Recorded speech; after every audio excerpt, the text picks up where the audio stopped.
এলাম আমি তোমাদের স্পর্শক অভিলম্বর পরবর্তী অংশ নিয়ে। এর আগে তোমরা স্পর্শক অভিলম্বর সংক্ষিপ্ত উত্তরধর্মীর যে অঙ্কগুলো রয়েছে তার 12 পর্যন্ত দেখে নিয়েছো। এখন দেখো 13 এবং তার পরবর্তী অঙ্কগুলো কিভাবে হবে। দেখো এখানে 13 যে অঙ্কটা দিয়েছে পড়ে নাও, তোমার বই কাছে, তোমার বই থেকে তুমি পড়ে নেবে। তো x² + y² সমান, প্রথমে এটা একটা বৃত্তের সমীকরণ। এই বৃত্তে এই বিন্দুতে একটা স্পর্শকের সমীকরণ আমরা বের করব। সরি, এটা a cos θ a sin θ, বৃত্তের প্যারামেট্রিক স্থানাঙ্ক cos θ sin θ হয়। হ্যাঁ, a cos θ a sin θ বিন্দুতে স্পর্শকের সমীকরণ। তাহলে প্রথমে আমরা একই ভাবেই করব, x এর সাপেক্ষে অবকলন করছি, লিখে দেবে এখানে x এর সাপেক্ষে অবকলন করে পাই 2y dy dx, a square আছে মানে ধ্রুবক, ধ্রুবকের অবকলন আমরা জানি 0 হবে। তাহলে dy dx সমান কত হবে? -x/y। ঠিক আছে, 2টা কেটে যাবে, 2x/2y হচ্ছিল। তাহলে এইটা আমরা বের করে নেব a cos θ, a sin θ বিন্দুতে। তাহলে এই বিন্দুতে হবে কি হবে? -x মানে হচ্ছে a cos θ a sin θ, এটা কেটে যাবে। এই জায়গাটাই বলছিলাম, আগের অঙ্কটাতেও বলেছি, আবার বলছি, এইখানে কিন্তু cos বাই sin আছে বলে cot লিখবে না, কারণ বিন্দুটা যেহেতু cos sin দিয়ে আছে তাহলে প্রবণতাটাও আমাদের cos sin দিয়েই রেখে দেবে, সেটাই সুবিধা হবে। ঠিক আছে, কখনোই এটাতে cot বসিয়ে দেবে না, এটা যেই cot করে দেবে অঙ্কটা কিন্তু একটা জটিল আকার নিয়ে নেবে। ঠিক আছে, তাহলে এটা হলো আমাদের প্রবণতা। ঠিক আছে, অতএব স্পর্শকের সমীকরণ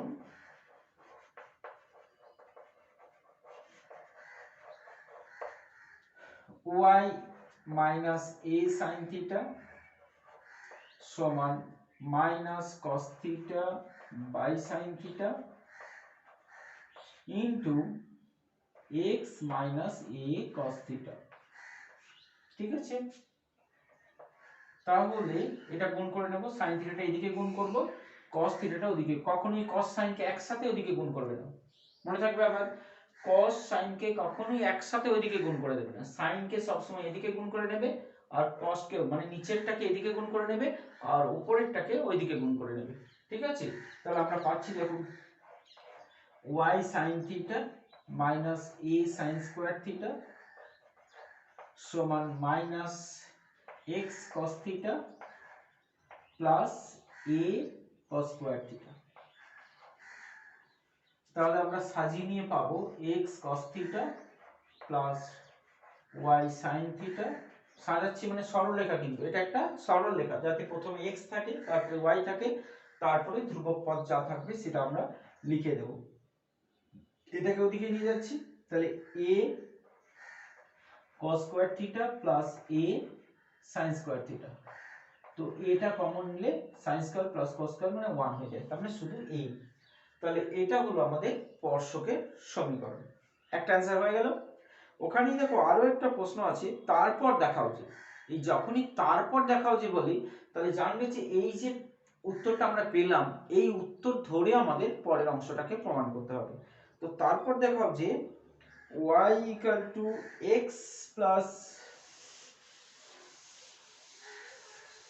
তারপর দেখাও যে y equal to x plus a root 2 সরলরেখা বৃত্তকে স্পর্শ করে, মানে প্রমাণ করতে হবে যে এটাও ওই বৃত্তের একটা স্পর্শক। তাহলে আমরা এখানেও ধরে নিচ্ছি এটা যেহেতু প্যারামেট্রিক স্থানাঙ্ক, প্যারামেট্রিক স্থানাঙ্ক মানে ওটা বৃত্তের যে কোনো বৃত্তের উপরে যে কোনো জায়গায় হতে পারে, কারণ এটা হচ্ছে একটা ভ্যারিয়েবল আছে। তো থিটার বিভিন্ন মানের জন্য বৃত্তের উপরে অবস্থিত হবে, কিন্তু যে কোনো জায়গায় হতে পারে। যেহেতু এটা ভ্যারিয়েবল একটা পয়েন্ট, সেই জন্য এই পয়েন্টটা তো এর এই পয়েন্টের উপরেও এটা স্পর্শক হতে পারে। তাহলে ধরে নিচ্ছি যে এটা আমাদের স্পর্শকটা বলে দিয়েছে, তাহলে ধরে নিচ্ছি 1 নং স্পর্শক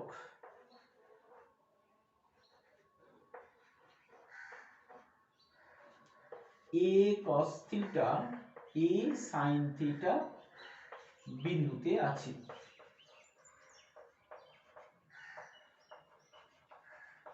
তাহলে একটা বিন্দুতে আমরা কিন্তু আগে একটা স্পর্শক পেয়েছি, আবার এই স্পর্শকটাকেও এই বিন্দুতেই ধরলাম, কিন্তু আমরা এটা ভালো করেই জানি যে একটা বিন্দুতে কখনোই দুটো স্পর্শক হতে পারে না, তাই না? তাহলে আমরা এইটা একটা নাম দিতে হবে, তাহলে লিখতে সুবিধা হবে। এটা 2। তাহলে একই বিন্দুতে দুটি স্পর্শক হতে পারে না। সুতরাং 1 নং ও 2 নং 1 নং ও 2 নং স্পর্শক দুটি অভিন্ন, ঠিক আছে? তার মানে এই স্পর্শক দুটো তাহলে একটাই স্পর্শক, এদের মধ্যে কোনো পার্থক্য নেই, অভিন্ন এরা। তাহলে এরা যদি অভিন্ন হয় তাহলে আমরা এদের মধ্যে তুলনা করতে পারবো। অতএব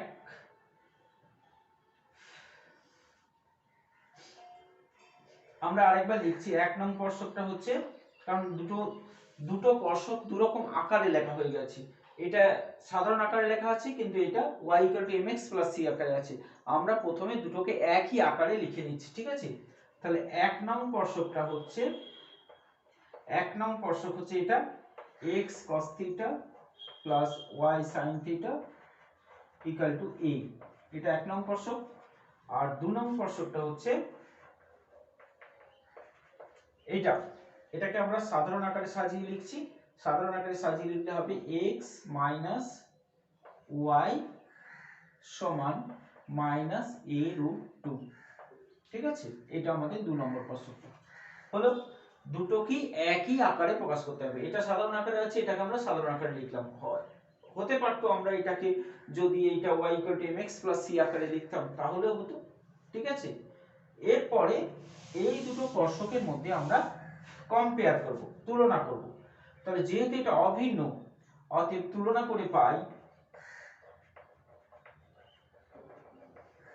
এই প্রসেসটা, এখন যে প্রসেসটা করছি, এই যে একটার সঙ্গে আরেকটার অভিন্ন স্পর্শক রেখে তাদের মধ্যে তুলনা করা, এটা কিন্তু আমাদের এর পরবর্তী ক্ষেত্রে অনেকবার করতে হবে।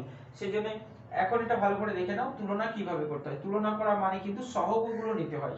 তাহলে এখানে x এর সহগ হচ্ছে cos থিটা, এখানে x এর সহগ হচ্ছে 1 সমান, এখানে y এর সহগ হচ্ছে sin থিটা। তুলনা মানে কিন্তু সহগগুলো সমান করা যাবে না, সহগগুলোর অনুপাত নিতে হবে। এটা হচ্ছে -1, এটা হচ্ছে ধ্রুবক পদ a, এটা হচ্ছে -a√2, এখানে এটা কেটে গেল। হলো? তাহলে আমরা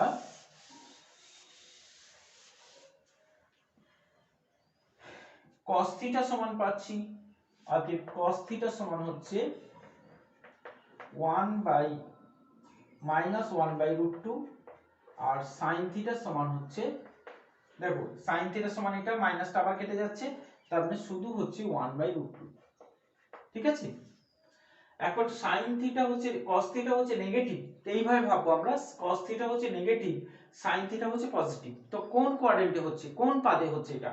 তো আমরা জানি sin theta cos theta negative, sin theta positive হয় সেকেন্ড কোয়াড্রেন্টে। তার মানে আমরা লিখব যে এটাই লিখে দেবে আরেকবার না হয়, যে cos থিটা হচ্ছে, cos থিটার মান হচ্ছে ঋণাত্মক, আর sin থিটার মান হচ্ছে ধনাত্মক। অতএব থিটা দ্বিতীয় পাদে অবস্থিত, অতএব থিটা দ্বিতীয় পাদে অবস্থিত।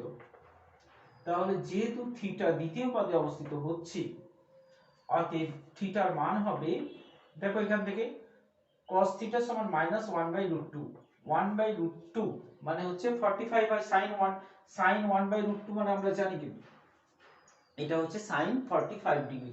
যেহেতু সেকেন্ডে নিয়ে যেতে হবে তাহলে কত হবে 145 ডিগ্রি বা 3π/4 3π/4 এটা হলো থিটার ভ্যালু। এবার আমরা দেখব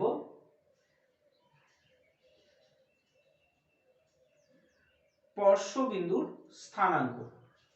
তাহলে আমাদের বলেছে স্পর্শবিন্দুর স্থানাঙ্ক নির্ণয় করো।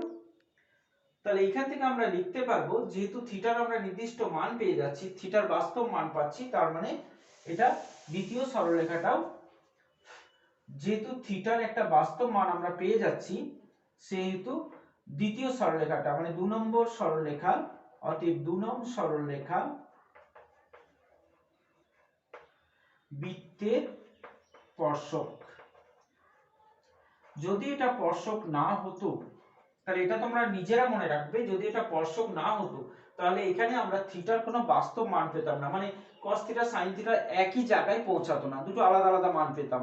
এখানে থিটার যে মানটা পেতাম এখানে হয়তো থিটা 30 ডিগ্রি পেলাম, এখানে থিটার মান 60 ডিগ্রি পেলাম, ম্যাচ করতো না। তো যেহেতু আমরা থিটার নির্দিষ্ট একটা বাস্তব মান পেয়ে গেছি, দুটোর জন্যই সিদ্ধ করছে, অতএব 2 নম্বর সরলরেখাটা বৃত্তের একটি স্পর্শক হলো। আরো প্রমাণ করতে বলেছে স্পর্শবিন্দু স্থানাঙ্ক নির্ণয় করো। তাহলে এখান থেকে আমরা স্পর্শবিন্দু স্থানাঙ্ক নির্ণয় করতে পারবো। স্পর্শবিন্দু স্থানাঙ্ক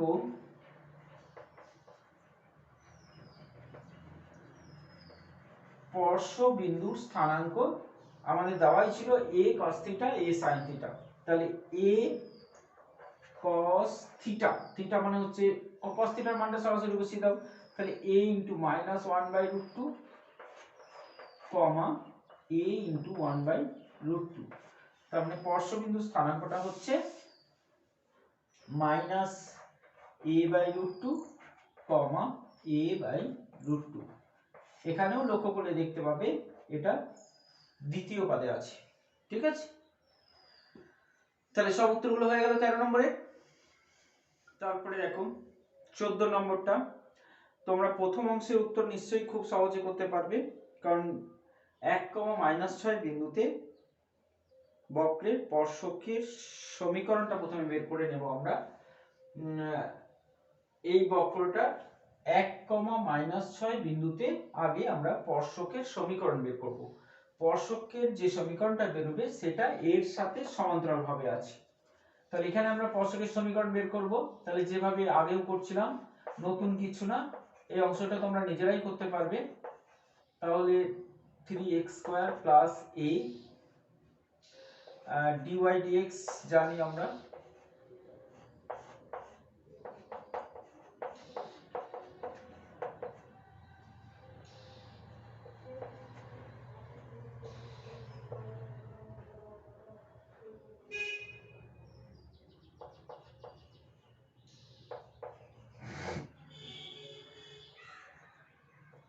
তাহলে স্পর্শকের প্রবণতা হচ্ছে এইটা। তাহলে যেহেতু একটা বক্রের একটা স্পর্শক আছে, তার সঙ্গে সমান্তরাল সরলরেখাটা হচ্ছে x - y সমান হচ্ছে 5, x - y + 5 সমান হচ্ছে 0। তো এটা হচ্ছে সমান্তরাল সরলরেখা আর এটা হচ্ছে স্পর্শক। তো দুটো সমান্তরাল সরলরেখা সম্বন্ধে আমরা জানি, দুটো সরলরেখা সমান্তরাল হলে তাদের প্রবণতাগুলো সমান হয়। তাহলে এটা হলো আমাদের স্পর্শকের প্রবণতা। তাহলে আমাদের স্পর্শকের প্রবণতা হচ্ছে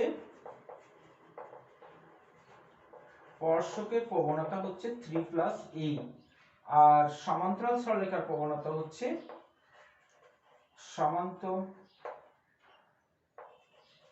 সমান্তরাল সরলরেখার প্রবণতা হচ্ছে, এখান থেকে আমরা প্রবণতাটা পেয়ে যাব -a/b মানে হচ্ছে 1, ঠিক আছে, মনে আছে তো, -a/b মানে -x এর সহগ বাই y এর সহগ। তাহলে সমান্তরাল সরলরেখার প্রবণতা হচ্ছে 1। যেহেতু এটা সমান্তরাল, অতএব 3 + a সমান হচ্ছে 1, তাহলে a সমান হচ্ছে -2, এর মান পেয়ে গেলাম। এবার আমরা এই মানটা, যেহেতু এই বিন্দুটা মানে 1, বিন্দু এই বক্রের উপর অবস্থিত, তাহলে আমরা ওটাও লিখতে পারবো যে 1,-6 বিন্দু বক্রের উপর অবস্থিত, অতএব -6 = 1 + a + b। এখন a এর জায়গায় যদি আমরা -2 বসাই, -6 - 1 সমান a, মানে হচ্ছে -2 + b, যেহেতু a সমান হচ্ছে -2 আমরা পেয়ে গেছি।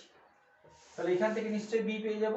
তাহলে b সমান হচ্ছে -7 + 2, তার মানে b সমান হচ্ছে -5। তাহলে আমরা a এর মান, b এর মান পেয়ে গেছি।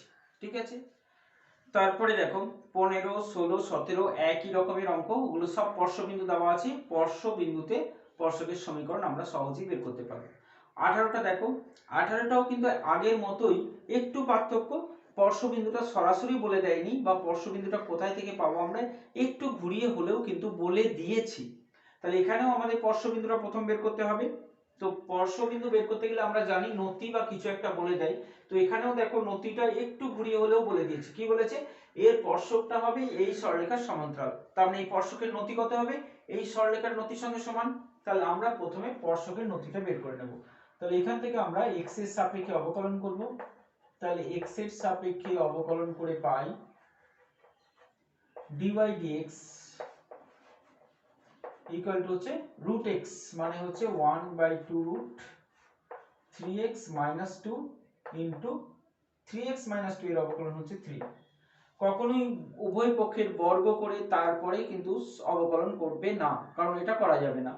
y সমান রুট দেওয়া আছে, তোমাকে রুট রেখেই অবকলনটা করতে হবে। ঠিক আছে, তাহলে এটা পেলাম। এখন এইটা যদি x1 y1 বিন্দুতে হয়, তাহলে x1 y1 বিন্দুতে প্রবণতাটা আমরা পাবো 3/2√3x1 - 2 হলো। এখন এই প্রবণতাটা যেহেতু এই সরলরেখার, তাহলে ইহা মানে স্পর্শকটি x1 y1 বিন্দুতে স্পর্শক 4x - 2y + 5 = 0 সরলরেখার সমান্তরাল। তাই তো বলেছি, সমান্তরাল বলেছে। অতএব এর প্রবণতার সঙ্গে সমান হবে। তার মানে 3/2√x1 - 2 সমান হচ্ছে, এটার প্রবণতা কত? -a/b, তাহলে -4/-2 মানে 4/2। ঠিক আছে, তাহলে এখান থেকে আমরা পাচ্ছি 2√3x1 - 2 সমান হচ্ছে 3। এখন আমরা বোথ সাইডে স্কয়ার করে নেব। তাহলে উভয় পক্ষের বর্গ করে পাই, লিখে দেবে উভয় পক্ষের বর্গ করে পাই 16 × 3x1 - 2 সমান হচ্ছে 9, বা 3x1 গুণ করে নিচ্ছি 48x1 - 32 ইকুয়াল টু হচ্ছে 9। 48x1 ইকুয়াল টু হচ্ছে 32টা ওদিকে যাচ্ছে 39 41। তাহলে x1 ইকুয়াল টু হচ্ছে 41/48। এটা পেলাম আমরা x1। বিন্দুটা একটু জটিল আকারে এলো। এখন y1টা আমরা পাবো এইখানে 1 নম্বর সমীকরণ থেকে, কারণ 1 নম্বর সমীকরণের উপরই সবসময় x1 y1 থাকবে। তাহলে y1টা আমরা পেয়ে যাব 1 নং সমীকরণ থেকে, 1 নং সমীকরণ থেকে পাই 1 নং সমীকরণে x1 y1 আছে, তাহলে y মানেই হচ্ছে y1 সমান হচ্ছে √3 x মানে x1, x1 মানে হচ্ছে 41/48, তাহলে 41/48 - 2, তার মানে √41 - 32/16। 41 থেকে 32 বাদ দিলে হয় 32 আর 41 9/16, তার মানে 3/4 প্লাস মাইনাস। ও রুট আছে, প্লাস মাইনাস দিতে পারবো না, রুট কিন্তু সবসময় পজিটিভ কি প্রকাশ করে, তাহলে এটা প্লাস মাইনাস নয়, শুধু 3/4। তাহলে আমরা একটা বিন্দু পেলাম 41/48 কমা 3/, অতএব স্পর্শবিন্দু 41/48 কমা 3/4। তাহলে স্পর্শকের সমীকরণ কি হবে, y মাইনাস 3/4 ইকুয়াল টু প্রবণতাটা আমরা এখানে পেয়েছিলাম, এইটা বসাবে না, কিন্তু প্রবণতাটা হচ্ছে এই সরলরেখার প্রবণতার সঙ্গে একই, তাহলে এটার মানও যা, এই সরলরেখার মানও তাই। তাহলে সরলরেখা থেকে প্রবণতাটা আমরা পেয়েছি 2/-2, 4/-2, -4/-2 মানে হচ্ছে 2। তাহলে প্রবণতাটা কিন্তু 2 লিখবে, ভুল করবে না কিন্তু। এইখানে প্রবণতাটা লিখবে না, কারণ এখানে x1 একটা আননোন নাম্বার রয়েছে, x1 এর মান বসিয়ে আমরা কিন্তু এটাই পাবো। তাহলে প্রবণতাটা কিন্তু আমরা যেহেতু সরলরেখার প্রবণতার সঙ্গে সমান, তাহলে এখান থেকে নিয়ে নেবে ইনটু x মাইনাস x1 মানে 41/48। তো এখান থেকে সরল করে আমরা স্পর্শকের সমীকরণটা সরল করে দেবে, একটু সরল করে এটা নিজে শেষ করে নেবে, ঠিক আছে। তারপরে দেখো 19এরটা খুব সহজ অঙ্ক, একটু ভাষাটাকে হয়তো ঘুরিয়ে দিয়েছে, কিন্তু ভাষাটাকে একটু পড়ে বুঝে নিতে পারলে কিন্তু হয়ে যাবে। বলেছে y = x3, এই বক্রের সেই বিন্দুসমূহ, বক্রের উপর বিন্দুসমূহ নির্ণয় করো যেখানে বক্রের স্পর্শক সমূহের নতি ভুজ x এর সঙ্গে সমান। তাহলে বক্রের স্পর্শক সমূহ নতিটা আমরা প্রথমে বের করে নেব। তাহলে dy dx সমান হচ্ছে 3x²। এটা হলো x1 y1 বিন্দুতে যদি হয়, x1, y1 সমান হচ্ছে 3x1² হচ্ছে। বলেছে স্পর্শকের নতি মানে 3x1² কার সঙ্গে সমান, স্পর্শবিন্দু। তাহলে এখানে স্পর্শবিন্দু কোনটা, যেখানে স্পর্শবিন্দুটা হচ্ছে x1 y1, তাহলে শর্তটা কি হবে, শর্তটা হবে 3x1² x1, কারণ বলেছে নতি স্পর্শবিন্দু, এটা স্পর্শবিন্দু ভুজের সমান, ঠিক আছে। তাহলে এইখান থেকে আমরা 3x1² x1 0, তাহলে x1 টা যদি কমন নিই তাহলে হবে 3x - 1 0। তাহলে x1 এর দুটো মান পাচ্ছি, একটা 0 আর একটা পাচ্ছি 1/3। তো x1 এর মান পেয়ে গেলাম। এবার আমরা এখান থেকে x1 এর মানটা বসিয়ে, যেহেতু সব সময় জানবো x1 y1, লিখে দেব x1 y1 এক নং বক্রের উপর অবস্থিত। অতএব x1 এর মানটাই আমরা x এর জায়গায় বসাবো, তাহলে y সমান একটা 0 পাবো, y1 y না কিন্তু, যেহেতু x1 y1 এখানে বসিয়ে আমরা প্রথমে পাবো y1 = x1³। তাহলে y1 এর মান একটা 0 পাবো, আর একটা y1 এর মান পাবো 1/3 হোল কিউব মানে 1/27। তাহলে দুটো বিন্দু পেয়ে যাচ্ছি, কি একটা 0 0 আর একটা পেলাম 1/3, 1/27। তাহলে এটা যতটা এরপরে নিজে করবে, ঠিক আছে। এরপরে দেখো 20টা। তো 20টা দেখো, 20 অঙ্কটা করার সময় তোমরা কি করবে, দেখো ভালো করে পড়ে নাও অঙ্কটা। একটা অধিবৃত্তের যে বিন্দুতে স্পর্শক এই সরলরেখার সমান্তরাল তার স্থানাঙ্ক, শুধু স্থানাঙ্ক নির্ণয় করতে বলেছে। অবশ্যই বলেছে যে কলমবিদ্যা, আমরা তো সব কলমবিদ্যার সাহায্য নিয়েই করছি। তো 20 অঙ্কটা আমরা একদম এর আগে 18 অঙ্কটা যেভাবে করলাম সেইভাবে একদম সেম টু সেম 18 মতো করে করব, কিন্তু 18তে আরো বেশি করেছি আমরা, স্পর্শকের সমীকরণ পর্যন্ত করেছি। এখানে শুধু স্পর্শ বিন্দুটা বের করে দেবো। 18তেও কিন্তু দেখবে স্পর্শ বিন্দুটা কিভাবে বেরিয়েছে, একদম 18 যে পদ্ধতিটা, তাহলে 18 মতো করে আমরা করতে পারবো 20টা, ঠিক আছে। তাহলে আজকে এই পর্যন্ত রইল, আমরা পরের দিন পরের অঙ্কগুলো করে নেব। Thank you.